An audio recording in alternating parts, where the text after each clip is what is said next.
Hello friends, I hope you are doing well. ਮੈਂ ਮੋਹਿਤ Dhingra, welcome to CBC। ਆਪਾਂ discuss ਕਰ ਰਹੇ ਸੀ ਪੰਜਾਬ ਪਟਵਾਰੀ ਦੀ ਸੀਰੀਜ਼ ਨੂੰ, ਤਾਂ ਇਸੇ ਤਰੀਕੇ ਨਾਲ ਆਪਾਂ ਅੱਜ ਕੰਟੀਨਿਊ ਕਰਾਂਗੇ ਸਟੈਟਿਕ ਜੀਕੇ ਪਾਰਟ 10। ਤਾਂ ਇਸ ਤੋਂ ਪਹਿਲਾਂ ਆਪਾਂ 9 ਪਾਰਟਸ ਦੇਖ ਚੁੱਕੇ ਸੀ। ਆਈ ਹੋਪ ਤੁਸੀਂ ਉਹਨਾਂ ਪਾਰਟਸ ਨੂੰ ਚੰਗੇ ਤਰੀਕੇ ਨਾਲ ਯਾਦ ਕਰ ਲਿਆ ਹੋਊਗਾ, ਕੁਐਸਚਨਸ ਨੂੰ ਸਮਝ ਲਿਆ ਹੋਊਗਾ, ਨੋਟ ਕਰ ਲਿਆ ਹੋਊਗਾ, ਹੈ ਨਾ। ਤਾਂ ਅੱਜ ਦੀ ਆਪਾਂ ਆਪਣੀ ਸੀਰੀਜ਼ ਸਟਾਰਟ ਕਰਦੇ ਹਾਂ, ਜਿਸ ਦੇ ਵਿੱਚ ਆਪਣਾ ਫਸਟ ਕੁਐਸਚਨ ਹੈ international ozone day celebrated on. International ozone day. Ozone ਕੀ ਹੈ? ਦੇਖੋ, ਆਪਾਂ ਨੂੰ ਪਤਾ ਹੈ ਓਜ਼ੋਨ ਇੱਕ ਗੈਸ ਹੈ, ਓਜ਼ੋਨ ਗੈਸ, ਹੈ ਨਾ, ਜੋ ਕਿ ਓਜ਼ੋਨ ਲੇਅਰ ਦੇ ਵਿੱਚ ਆਪਾਂ ਨੂੰ ਮਿਲਦੀ ਹੈ। ਓਜ਼ੋਨ ਲੇਅਰ ਦੇ ਵਿੱਚ ਆਪਾਂ ਨੂੰ ਮਿਲਦੀ ਹੈ। ਓਜ਼ੋਨ ਲੇਅਰ ਕਿੱਥੇ ਹੈ? ਓਜ਼ੋਨ ਲੇਅਰ ਆਪਣੀ ਇੱਕ ਐਟਮੋਸਫੇਅਰ ਦੀ ਇੱਕ ਲੇਅਰ ਹੈ ਜਿਹਦਾ ਨਾਮ ਹੈ ਸਟ੍ਰੈਟੋਸਫੇਅਰ। ਸਟ੍ਰੈਟੋਸਫੇਅਰ ਦੇ ਵਿੱਚ ਆਪਾਂ ਨੂੰ ਮਿਲਦੀ ਹੈ। ਵੀ ਯਾਦ ਰੱਖਣਾ, ਜੋਗਰਾਫੀ 'ਚ ਕੁਐਸਚਨ ਹੋਊਗਾ। ਸਟ੍ਰੈਟੋਸਫੇਅਰ ਦੇ ਵਿੱਚ ਪਾਈ ਜਾਂਦੀ ਹੈ, ਜੋ ਕਿ ਆਪਾਂ ਨੂੰ ਕਿਸ ਤੋਂ ਬਚਾਉਂਦੀ ਹੈ? ਆਪਾਂ ਨੂੰ UV ਰੇਜ਼ ਤੋਂ ਬਚਾਉਂਦੀ ਹੈ, ਅਲਟਰਾਵਾਇਲਟ ਰੇਡੀਏਸ਼ਨਸ, ਜੋ ਕਿ ਕੋਜ਼ ਕਰ ਸਕਦੀਆਂ ਸਕਿਨ ਕੈਂਸਰ ਲਾਈਕ ਡਿਸੀਜ਼ਸ ਨੂੰ, ਸਕਿਨ ਡਿਸੀਜ਼ਸ ਨੂੰ ਕੋਜ਼ ਕਰ ਸਕਦੀਆਂ। ਤਾਂ ਓਜ਼ੋਨ ਡੇ ਮਨਾਇਆ ਜਾਂਦਾ ਜੀ 16 ਸਤੰਬਰ ਨੂੰ। 16 ਸਤੰਬਰ ਵੈਰੀ ਇੰਪੋਰਟੈਂਟ। ਮੈਨੂੰ ਇੱਦਾਂ ਯਾਦ ਰੱਖਣਾ, ਜੇ ਓਜ਼ੋਨ ਮੰਨ ਲਓ ਨਾ ਹੋਵੇ ਤਾਂ ਧਰਤੀ 'ਤੇ ਕੀ ਗਿਰਨ? ਸ਼ੋਲੇ ਗਿਰਨ, ਹੈ ਨਾ, ਗਰਮ ਗਰਮ ਸ਼ੋਲੇ ਗਿਰਨ। ਤਾਂ ਸ਼ੋਲੇ ਤੋਂ ਯਾਦ ਰੱਖਣਾ 16, ਅਤੇ ਸ਼ੋ ਤੋਂ ਯਾਦ ਰੱਖਣਾ ਸਤੰਬਰ, 16 ਸਤੰਬਰ। ਨਾਲ ਮੈਂ ਤੁਹਾਨੂੰ ਇੱਦਾਂ ਵੀ ਦੱਸ ਰਿਹਾ ਵੀ ਥੋੜ੍ਹਾ ਬਹੁਤ ਆਪਾਂ ਯਾਦ ਕਿਵੇਂ ਰੱਖਣਾ ਇਹਨੂੰ, ਹੈ ਨਾ। 16 ਸਤੰਬਰ ਨੂੰ ਮਨਾਇਆ ਜਾਂਦਾ international ozone day. Ozone gas ਕਿੱਥੇ ਪਾਈ ਜਾਂਦੀ ਹੈ? ਸਟ੍ਰੈਟੋਸਫੇਅਰ। ਬਾਕੀ ਆਪਸ਼ਨਸ ਦੇਖ ਲੈਂਦੇ। ਇੰਪੋਰਟੈਂਟ ਆਪਸ਼ਨ ਹੈ 5 ਸਤੰਬਰ। 5 ਸਤੰਬਰ ਨੂੰ ਇੰਡੀਆ ਦੇ ਵਿੱਚ ਮਨਾਇਆ ਜਾਂਦਾ ਹੈ national teachers day. Teachers day ਮਨਾਇਆ ਜਾਂਦਾ ਹੈ। ਕਿਹੜਾ ਟੀਚਰਸ ਡੇ ਹੈ? ਨੈਸ਼ਨਲ। ਤਾਂ ਕਿਉਂ ਮਨਾਇਆ ਜਾਂਦਾ 5 ਸਤੰਬਰ ਨੂੰ ਟੀਚਰਸ ਡੇ? ਬਿਕੋਜ਼ ਇਸ ਦਿਨ ਬਰਥਡੇ ਹੁੰਦਾ ਹੈ। ਕਿਹਨਾਂ ਦਾ ਬਰਥਡੇ ਹੁੰਦਾ ਹੈ? ਸਰਵਪੱਲੀ ਰਾਧਾ ਕ੍ਰਿਸ਼ਨਨ। ਸਰਵਪੱਲੀ ਰਾਧਾ ਕ੍ਰਿਸ਼ਨਨ। ਅਤੇ ਸਰਵਪੱਲੀ ਰਾਧਾ ਕ੍ਰਿਸ਼ਨਨ ਕੌਣ ਸੀ? ਇੰਡੀਆ ਦੇ first vice president, first vice president of India. ਠੀਕ ਹੈ। ਨਾਲ ਸੀਰੀਜ਼ ਤੁਸੀਂ ਜ਼ਰੂਰ, ਮਤਲਬ ਸਾਰੀ ਚੀਜ਼ਾਂ ਨੂੰ ਰਿਵਾਈਜ਼ ਕਰਨਾ ਮੇਰੇ ਨਾਲ ਇਹ ਚੀਜ਼ਾਂ ਮੈਂ ਤੁਹਾਨੂੰ ਰਿਵਾਈਜ਼ ਵੀ ਕਰਾ ਰਿਹਾ, ਜੋ ਆਪਾਂ ਪਿਛਲੀ ਸੀਰੀਜ਼ ਦੇ ਵਿੱਚ ਪੜ੍ਹ ਚੁੱਕੇ ਹਾਂ, ਹੈ ਨਾ। ਜੇ ਤੁਸੀਂ ਸੀਰੀਜ਼ ਨੂੰ ਦੇਖੋਗੇ ਚੰਗੀ ਤਰ੍ਹਾਂ, ਰੋਜ਼ ਆਪਣੀ ਕੰਟੀਨਿਊਟੀ ਬਣਾਓਗੇ, ਤਾਂ ਤੁਹਾਨੂੰ ਚੀਜ਼ਾਂ ਰਿਵਾਈਜ਼ ਵੀ ਹੋਣਗੀਆਂ। ਤਾਂ 5 ਸਤੰਬਰ ਨੂੰ ਮਨਾਇਆ ਜਾਂਦਾ ਹੈ teachers day, national teachers day. Question ਆਪਣੇ ਵੀ ਆ ਸਕਦਾ ਵੀ ਵਰਲਡ ਟੀਚਰਸ ਡੇ ਕਦੋਂ ਮਨਾਇਆ ਜਾਂਦਾ ਹੈ? World teacher day. ਤਾਂ ਵਰਲਡ ਟੀਚਰਸ ਡੇ ਮਨਾਇਆ ਜਾਂਦਾ ਹੈ 5 ਅਕਤੂਬਰ। 5 ਅਕਤੂਬਰ ਨੂੰ ਸੈਲੀਬ੍ਰੇਟ ਕੀਤਾ ਜਾਂਦਾ ਵਰਲਡ ਟੀਚਰਸ ਡੇ। ਤਾਂ 5 ਸਤੰਬਰ ਹੋ ਗਿਆ ਨੈਸ਼ਨਲ ਟੀਚਰਸ ਡੇ, 5 ਅਕਤੂਬਰ ਹੋ ਗਿਆ world teachers day. Very important. ਚੱਲਦੇ ਹਾਂ ਨੈਕਸਟ ਕੁਐਸਚਨ 'ਤੇ। Who was the first Indian man to win Oscar? ਪਹਿਲੇ ਇੰਡੀਅਨ ਮੈਨ ਕੌਣ ਸੀ ਜਿਨ੍ਹਾਂ ਨੂੰ ਔਸਕਰ ਪ੍ਰਾਈਜ਼ ਮਿਲਿਆ? ਔਸਕਰ ਪ੍ਰਾਈਜ਼ ਕਿਹੜੀ ਅਕੈਡਮੀ ਮਤਲਬ ਇੰਸਟੀਟਿਊਟ ਦਿੰਦਾ ਹੈ, ਕਿਹੜੀ ਆਰਗੇਨਾਈਜੇਸ਼ਨ ਦਿੰਦੀ ਹੈ? ਉਹਦਾ ਨਾਮ ਹੈ academy of motion pictures, academy of motion picture arts and sciences, arts and sciences. ਆਹ ਜਿਹੜੀ ਇੱਕ ਸੰਸਥਾ ਹੈ ਪ੍ਰਾਈਜ਼ ਦਿੰਦੀ ਹੈ ਔਸਕਰ। ਤਾਂ ਮਿਊਜ਼ਿਕ ਦੀ ਫੀਲਡ 'ਚ ਹੋ ਗਿਆ, ਹੈ ਨਾ, ਆਪਣਾ ਐਂਟਰਟੇਨਮੈਂਟ ਦੀ ਫੀਲਡ ਹੋ ਗਿਆ, ਫਿਲਮ ਇੰਡਸਟਰੀ ਫੀਲਡ ਹੋ ਗਿਆ, ਉਹਦੇ ਵਿੱਚ ਦਿੱਤਾ ਜਾਂਦਾ ਔਸਕਰ। ਤਾਂ ਪਹਿਲੇ ਇੰਡੀਅਨ ਕੌਣ ਸੀ ਜਿਨ੍ਹਾਂ ਨੂੰ ਔਸਕਰ ਮਿਲਿਆ? ਉਹ ਸੀਗੇ ਸੱਤਿਆਜੀਤ ਰੇ। ਸੀ ਆਪਸ਼ਨ ਕਰੈਕਟ ਆਂਸਰ ਹੈ। ਇਹਨਾਂ ਨੂੰ ਲਾਈਫ ਟਾਈਮ ਅਚੀਵਮੈਂਟ ਅਵਾਰਡ ਮਿਲਿਆ ਸੀ Satyajit Ray. Very important. Third question ਕੀ ਹੈ? Who said that real seat of the taste is not to the tongue but the mind? ਕਿਹਨੇ ਕਿਹਾ ਵੀ ਆ ਜਿਹੜੀ ਲਾਈਨ ਹੈ, the real seat of taste is not to the tongue but the mind? ਮਤਲਬ real taste ਕੀ ਹੈ? Tongue 'ਚ ਨਹੀਂ ਹੈ, ਮਾਈਂਡ 'ਚ ਹੋਣਾ ਚਾਹੀਦਾ, ਹੈ ਨਾ। ਮਤਲਬ ਉਹੀ ਪੀਸ ਆਫ ਮਾਈਂਡ ਦੀ ਗੱਲ ਹੋ ਰਹੀ ਹੈ। ਇਹ ਜਿਹੜੀ ਲਾਈਨ ਸੀਗੀਆਂ ਕਹੀਆਂ ਸੀ ਮਹਾਤਮਾ ਗਾਂਧੀ ਨੇ। Mahatma Gandhi, Mahatma Gandhi father of the nation, ਬਾਪੂ ਵੀ ਇਹਨਾਂ ਨੂੰ ਆਪਾਂ ਕਹਿੰਦੇ। ਅਤੇ ਮਹਾਤਮਾ ਗਾਂਧੀ ਦੀ ਆਪਾਂ ਆਟੋਬਾਇਓਗ੍ਰਾਫੀ ਯਾਦ ਰੱਖੀ ਸੀ। ਇਹਨਾਂ ਦੇ ਆਤਮ ਕਥਾ ਦਾ ਨਾਮ ਕੀ ਹੈ? My experiment with truth. ਜ਼ਰੂਰ ਯਾਦ ਰੱਖਣੀ ਹੈ, ਕਾਫੀ ਇੰਪੋਰਟੈਂਟ ਹੈ। My experiment with truth, the story of my experiment with truth. ਇਹ ਆਟੋਬਾਇਓਗ੍ਰਾਫੀ ਇਹਨਾਂ ਦੀ ਆਤਮ ਕਥਾ ਹੈ, ਜ਼ਰੂਰ ਯਾਦ ਰੱਖਣੀ ਹੈ। ਉਸ ਤੋਂ ਇਲਾਵਾ ਆਪਸ਼ਨਸ ਨੂੰ ਦੇਖ ਲੈਂਦੇ ਜੀ। ਫਸਟ ਆਪਸ਼ਨ ਕੀ ਹੈ? ਅਰਬਿੰਦੋ ਘੋਸ਼। ਅਰਬਿੰਦੋ ਘੋਸ਼ ਕੀ ਸੀ? ਇੰਡੀਆ ਦੇ ਫੇਮਸ ਫਿਲੋਸਫਰ ਸੀ, ਫਰੀਡਮ ਫਾਈਟਰ ਸੀਗੇ। ਇੱਕ ਫਰੀਡਮ ਸਟਰਗਲ ਦੇ ਵਿੱਚ ਇਹਨਾਂ ਦਾ ਹਿੱਸਾ ਰਿਹਾ। ਬਾਲ ਗੰਗਾਧਰ ਤਿਲਕ, ਇਹਨਾਂ ਦਾ ਮੇਨ ਰੋਲ ਸੀਗਾ ਸਵਦੇਸ਼ੀ ਮੂਵਮੈਂਟ ਦੇ ਵਿੱਚ, ਸਵਦੇਸ਼ੀ ਮੂਵਮੈਂਟ। ਤਾਂ ਸਵਦੇਸ਼ੀ ਮੂਵਮੈਂਟ ਹੋਈ ਸੀ 1905 ਦੇ ਵਿੱਚ, ਜਦੋਂ ਬੰਗਾਲ ਡਿਵੀਜ਼ਨ ਹੋਈ ਸੀ। ਹਿਸਟਰੀ 'ਚ ਇਹਨਾਂ ਦਾ ਵੀ ਮੇਨ ਰੋਲ ਹੈ। ਲਾਲ ਬਾਲਪਾਲ ਨਾਮ ਤੋਂ ਹੀ ਜਾਣੇ ਜਾਂਦੇ ਸੀ। Swami Vivekananda, very important. ਸਵਾਮੀ ਵਿਵੇਕਾਨੰਦ ਜੀ ਦਾ ਆਪਾਂ ਨੂੰ ਪੁੱਛ ਸਕਦੇ ਹਾਂ ਬਚਪਨ ਦਾ ਨਾਮ। ਇਹਨਾਂ ਦਾ ਰੀਅਲ ਨੇਮ ਹੈ, ਬਚਪਨ ਦਾ ਨਾਮ ਸੀ ਨਰੇਂਦਰ ਨਾਥ ਦੱਤ। ਨਰੇਂਦਰ ਨਾਥ ਦੱਤ, ਵੈਰੀ ਇੰਪੋਰਟੈਂਟ ਰੀਅਲ ਨੇਮ ਸੀ। ਅਤੇ ਸਵਾਮੀ ਵਿਵੇਕਾਨੰਦ ਜੀ ਨੇ ਇੱਕ ਮਿਸ਼ਨ ਚਲਾਇਆ ਸੀ, ਉਸ ਮਿਸ਼ਨ ਦਾ ਨਾਮ ਵੀ ਯਾਦ ਰੱਖਣਾ ਹੈ। ਮਿਸ਼ਨ ਦਾ ਨਾਮ ਹੈ Ram Krishna mission. Ram Krishna mission, Ram Krishna mission ਦੀ ਸਥਾਪਨਾ ਕੀਤੀ ਸੀ ਸਵਾਮੀ ਵਿਵੇਕਾਨੰਦ ਜੀ ਨੇ। ਅਤੇ ਇਹਨਾਂ ਦੇ ਗੁਰੂ स्वामी विवेकानंद जी के गुरु से उन्होंने नाम से राम कृष्ण परमहंस। राम कृष्ण परमहंस, तो उन्होंने नाम तो ही इन्होंने राम कृष्ण मिशन की स्थापना की सी। याद रखना स्वामी विवेकानंद जी, तो सारे अपन क्वेश्चन आ सकते हैं।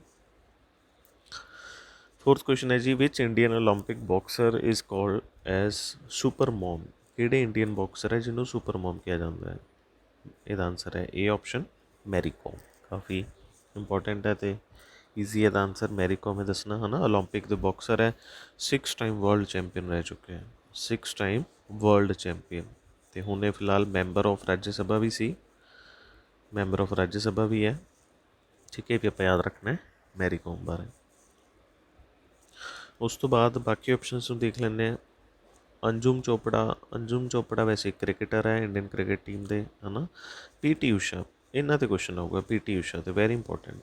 पीटी ऊषा का एक निकनेम है, इन्हों कहते जी Payyoli express. Payyoli express very important athlete है, प्योली एक्सप्रैस बोलिया जाता है पीटी ऊषा को। दैन इन्हों queen of Indian track and field भी किया जाता है। Queen of Indian track and field very important, ये भी किया जाता है पीटी ऊषा। ठीक है, उस तो इलावा सानिया मिर्ज़ा इंडिया के प्लेयर जोड़े टेबल टैनिस खेलते हैं, सॉरी लॉन टैनिस खेलते हैं सानिया मिर्ज़ा। तो सानिया मिर्ज़ा की क्वेश्चन आ सकता है, इन्हों की बायोग्राफी, इन्हों की लाइफ स्टोरी, वो बुक का नाम की है। बुक का नाम है G S against odds. S against odds very important है, भी पूछ सकते हैं। सानिया मिर्ज़ा की ऑटोबायोग्राफी नहीं है, बायोग्राफी है। इन्होंने खुद नहीं लिखी है, किसी वालों लिखी गई है बायोग्राफी। का नाम है ace against odds. Fifth question है जी, which was the first country to admitted as a new member, latest country to be admitted as a new member state of UN. United Nation Organisation UNO 24 अक्तूबर 1945 जी बनी UNO, है ना। Then ये हैडकुआटर्स है New York के यूएसए। आप दसना भी कि लेटेस्ट कंट्री से जो मैंबर बनी, तो यदा सी ऑप्शन करैक्ट आंसर है साउथ सुडान वैरी इंपॉर्टेंट। तो साउथ सुडान की कैपिटल की है जी जूबा, जूबा वैरी इंपॉर्टेंट, जो कि लेटेस्ट मैंबर बनी यूएनओ। उस तो इलावा ऑप्शन देखते हैं, स्विट्जरलैंड काफ़ी इंपॉर्टेंट है। स्विट्जरलैंड की कैपिटल है बर्न वैरी इंपॉर्टेंट, बर्न। तो स्विट्जरलैंड का निकनेम की है, स्विट्जरलैंड होर की बोलिया जाता है playground of Europe, playground of Europe and Kashmir of Europe, Kashmir of Europe and playground of Europe बोला जाता है स्विट्जरलैंड। सिक्स क्वेश्चन है जी, the first Indian citizen to get commercial pilot licence was. पहले इंडियन सिटीजन दसना जिन्होंने कमर्शियल पायलट का licence मिले सी। ये ईजी है जी दसना अपने लिए। आंसर है JRD टाटा। तो JRD टाटा को आप होर की बोलते हैं father of Indian civil aviation, father of Indian civil aviation भी बोलिया जाता है JRD टाटा। जो इन्हों लाइसेंस मिले 1929 के, तो उस लाइसेंस के उत्ते नंबर 1 लिखे गया से, नंबर 1।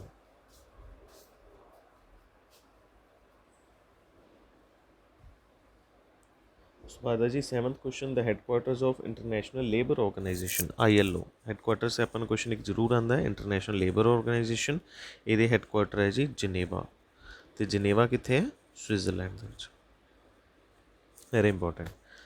मोस्टली कोई भी ऑर्गेनाइजेशन जिदा स्टार्टिंग आई तो होगी खत्म हो तो होगा, उन्हें हैडकुआटर कितने होंगे, जनेवा।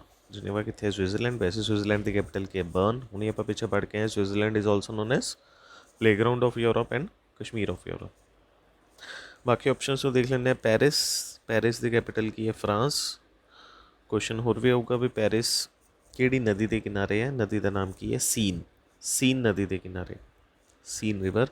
तो पेरिस के ऑर्गेनाइजेशन के हैडकुआटर है, इतने है यूनैसको के हैडकुआटर, यूनैसको।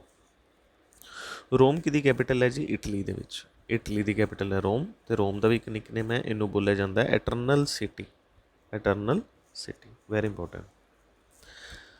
एट्थ क्वेश्चन है जी, who is the first vice president of India. आप फर्स्ट क्वेश्चन भी नंबर डिस्कस किया, डॉक्टर सर्वपल्ली राधाकृष्णन इंडिया के पहले वाइस प्रेजिडेंट। 5 सितंबर को इन्हों का बर्थडे होंगे, तो नैशनल टीचर्स डे की याद मनाया जाता है डॉक्टर सर्वपल्ली राधाकृष्णन। बाकी ऑप्शंस की है देखो, जाकिर हुसैन। जाकिर हुसैन तो क्वेश्चन आऊगा, he was the first Muslim president of India. First Muslim president of India कौन सी? डॉक्टर जाकिर हुसैन। ਜਾਂ ਫਿਰ ਇਹਨਾਂ ਦੇ ਕੁਐਸਚਨ ਹੋਰ ਆ ਸਕਦਾ ਹੈ, ਪਹਿਲੇ ਪ੍ਰੈਜ਼ੀਡੈਂਟ ਸੀ ਜਿਨ੍ਹਾਂ ਦੀ ਆਫਿਸ 'ਚ ਡੈਥ ਹੋਈ ਸੀ, ਮਤਲਬ ਉਹਨਾਂ ਦੇ ਕਾਰਜਕਾਲ ਦੇ ਦੌਰਾਨ ਡੈਥ ਹੋਈ ਸੀ, ਤਾਂ ਇਹ ਵੀ ਕੁਐਸਚਨ ਆ ਸਕਦਾ ਹੈ, first to die in office. First to die in office, ਇਹ ਵੀ ਕੌਣ ਹੈ? ਜਾਕਿਰ ਹੁਸੈਨ। ਇਹ ਕਈ ਵਾਰੀ ਆਪਾਂ ਨੂੰ ਐਗਜ਼ਾਮ 'ਚ ਇੱਦਾਂ ਵੀ ਲਾਈਨ ਦੇ ਦਿੰਦੇ ਆ, first to die in harness, idiom ਦੇ ਦਿੰਦੇ ਆ, first to die in harness. ਇਹ ਵੀ ਕੌਣ ਹੈ? ਡਾਕਟਰ ਜਾਕਿਰ ਹੁਸੈਨ। ਤਾਂ first to die in office ਜਾਂ first to die in harness, ਇੱਕੋ ਗੱਲ ਹੀ ਹੈ, ਜਾਕਿਰ ਹੁਸੈਨ। ਤੇ ਪਹਿਲੇ ਪ੍ਰੈਜ਼ੀਡੈਂਟ ਸੀ Muslim president doctor Zakir Hussain. 9th question ਹੈ, who said that O disrespectable democracy I love you. ਇਹ ਲਾਈਨ ਕਿੰਨੇ ਗਈ ਸੀ? ਜਾਰਜ ਬਰਨਰਡ ਸ਼ਾਹ ਨੇ। ਤਾਂ ਆਥਰ ਹੈ, ਇੱਕ ਪਲੇ ਰਾਈਟਰ ਹੈ ਜਾਰਜ ਬਰਨਰਡ ਸ਼ਾਹ, ਫੇਮਸ ਹੈ। ਇਹਨਾਂ ਨੇ ਲਾਈਨ ਕਹੀ ਸੀ, O disrespectable democracy I love you. Democracy ਦਾ ਮਤਲਬ ਕੀ ਹੁੰਦਾ? ਲੋਕਤੰਤਰ। ਬਾਕੀ ਮਤਲਬ ਤੁਹਾਨੂੰ ਪਤਾ ਹੀ ਹੈ ਜੀ। 10th ਕੁਐਸਚਨ ਹੈ, the central drug research institute of India is located at CDRI। Central drug research institute, drugs ਦਵਾਈਆਂ ਜਿਹੜੀਆਂ ਹੁੰਦੀਆਂ ਉਹਨਾਂ ਦੀ ਰਿਸਰਚ ਵਗੈਰਾ ਹੁੰਦੀ ਇੱਥੇ, ਇਹ ਲਖਨਊ ਦੇ ਵਿੱਚ ਹੈ। ਲਖਨਊ ਕਿਹਦੀ ਕੈਪੀਟਲ ਹੈ? ਉੱਤਰ ਪ੍ਰਦੇਸ਼। ਇਹ ਵੀ ਆਪਾਂ ਯਾਦ ਕਰੀਏ, ਉੱਤਰ ਕਦੋਂ ਆਉਂਦੇ ਹੋਣਗੇ? ਜਦੋਂ ਲੱਕ ਅੱਛਾ ਹੋਊਗਾ। ਤਾਂ ਉੱਤਰ ਪ੍ਰਦੇਸ਼ ਲਖਨਊ ਦੇ ਵਿੱਚ ਇਹਦੇ ਹੈੱਡਕੁਆਟਰ ਹੈ। ਦਿੱਲੀ ਕੀ ਆਪਣੀ ਯੂਨੀਅਨ ਟੈਰੀਟਰੀ ਹੈ ਨਾ, ਅਤੇ ਦੂਸਰਾ ਇੰਡੀਆ ਦੀ ਨੈਸ਼ਨਲ ਕੈਪੀਟਲ ਵੀ ਹੈ ਦਿੱਲੀ। ਦਿੱਲੀ ਦਾ ਜਿਹੜਾ ਸਟੇਟ ਐਨੀਮਲ ਆ ਉਹ ਕਿਹੜਾ? ਇਹ ਕੁਐਸਚਨ ਆ ਸਕਦਾ, UT ਐਨੀਮਲ ਦਿੱਲੀ ਦਾ ਕਿਹੜਾ? ਨੀਲ ਗਾਏ। ਯਾਦ ਆ, ਨੀਲ ਗਾਏ, ਇਹ ਦਿੱਲੀ ਦਾ UT ਐਨੀਮਲ ਹੈ। ਉਸ ਤੋਂ ਇਲਾਵਾ ਬੈਂਗਲੌਰ, ਬੈਂਗਲੌਰ ਕਿਹਦੀ ਕੈਪੀਟਲ ਹੈ? ਕਰਨਾਟਕਾ ਦੀ। ਚੇਨਈ ਕਿਹਦੀ ਕੈਪੀਟਲ ਹੈ? ਤਾਮਿਲਨਾਡੂ। ਤਾਮਿਲਨਾਡੂ, ਠੀਕ ਹੈ ਜੀ। ਅਤੇ ਇਹ ਸੀ ਅੱਜ ਤੇ ਆਪਣੇ ਪਾਰਟ 10 ਦੇ ਬੈਸਟ ਕੁਐਸਚਨਸ। ਆਈ ਹੋਪ ਤੁਸੀਂ ਇਹਨਾਂ ਕੁਐਸਚਨਸ ਨੂੰ ਚੰਗੇ ਤਰੀਕੇ ਨਾਲ ਯਾਦ ਕਰੋਗੇ, ਹੈ ਨਾ।